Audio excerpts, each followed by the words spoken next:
نصيحة لله يا شباب، لو انت لسه ما بدأتش حتى الآن وفاضل شهر على الامتحانات لازم تبدأ. لازم من النهاردة تبدأ تحط لنفسك خطة وتمشي عليها. لازم تعمل حساب اليوم اللي انت قاعد فيه في الامتحان وما انتش عارف تحل وعمال تبص حوالين نفسك. ساعتها فعلا هتقول يا ريتني ما كنت اتولدت.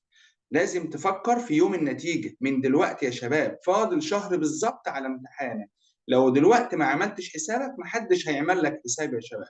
لازم تعمل حسابك ان فاضل بالظبط شهر على امتحانك، فتبدا من النهارده ومن الساعه دي تبدا تحط خطتك وجدولك اللي يخليك تلم منهجك، انك انت ما تحتاجش لحد.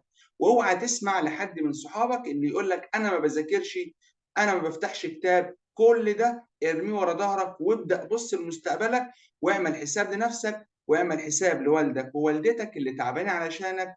ولازم تبقى صاحي لنفسك وما تخليش حد يضحك عليك. ويلا من دلوقتي ابدأ، قوم وابدأ ذاكر. والسلام عليكم ورحمة الله تعالى وبركاته.